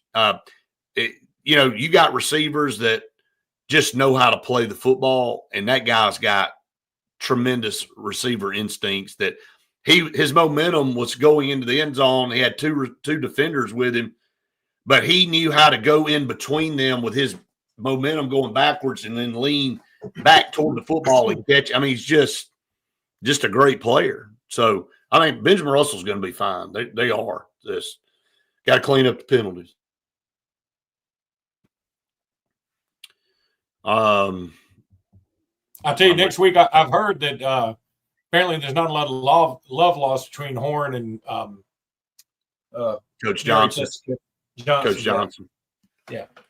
I mean, I really don't know where all this is stemmed from. I mean, it's just I think it's comments that comments that were said, and it's like, was that an insult or not? And then you just always err to the side of, I'm sure he was trying to tick me off, so I'm going to let him tick me off. Right. But it could have all been accidental. Right. I don't think anything was intentional at all from Kirk. I mean, I think it stemmed from the press conference, maybe him not mentioning Coach Horn. Went down the list talking about Hall of Fame coaches, but since then he's been in interviews and he's talked about Coach Horn. I don't think there's any disrespect there at all. I really don't. And Coach Horn is one of the best coaches to ever coach in the state. So why would you come into a place he coached and try to insult a Hall of Fame coach? I don't understand that, but I guess people can formulate whatever they want to formulate there. All right, back here on the Saturday Sports Countdown presented by JR Sports Bar and Grill and Sunshine Heating and Air. Final segment here. Let's talk about your 3 permanent opponents, Brett. Yeah, I'd like to do that. I think I had a different take on the podcast the other day, and I explained I would like to see LSU back, but from a common sense standpoint, that doesn't make any sense because if you've already got Georgia and Alabama, which I think is the hardest draw by far of any team in the conference, why in the hell would you go get LSU? Now I miss LSU being on the schedule because I like that game, and I just thought it was a very fun game, and I even mentioned Tennessee. But if you're going to be common sense about this and you got the rotation going, I can play LSU every 2 years or 3 years or whatever. Give me Missouri or Kentucky or Vanderbilt or somebody or Mississippi State.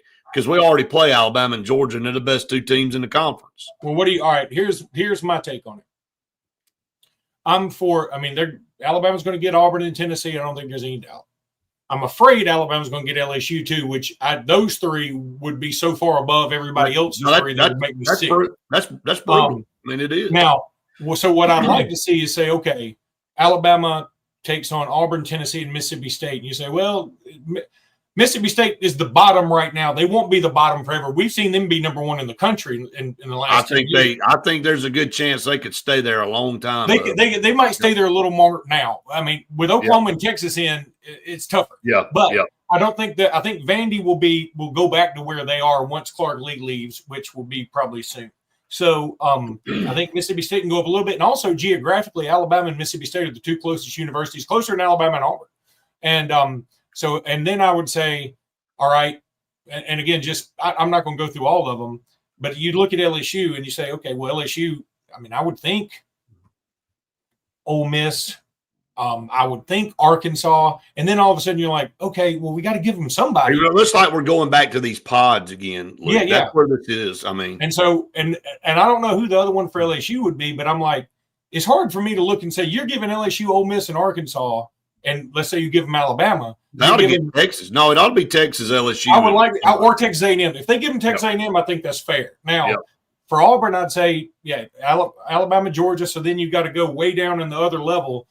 My initial thought was Ole Miss, but only if I'm like, I got to know Ole Miss is going to take a step back. And I think they will when Lane leaves. They will. They will. You certainly don't want it to be Florida. I take South Carolina. Justin asked me how I like South Carolina. I take South Carolina. I think South Carolina would actually be kind of fun for them. I think it'd be kind of fun for everybody. It's a decent look. It's not a rivalry, but they've got a little bit of history there. They do. I'm getting a phone call. So my guys, let me get out for TV because I know we're up against the end of the show. So I'll go ahead and get out right here for TV.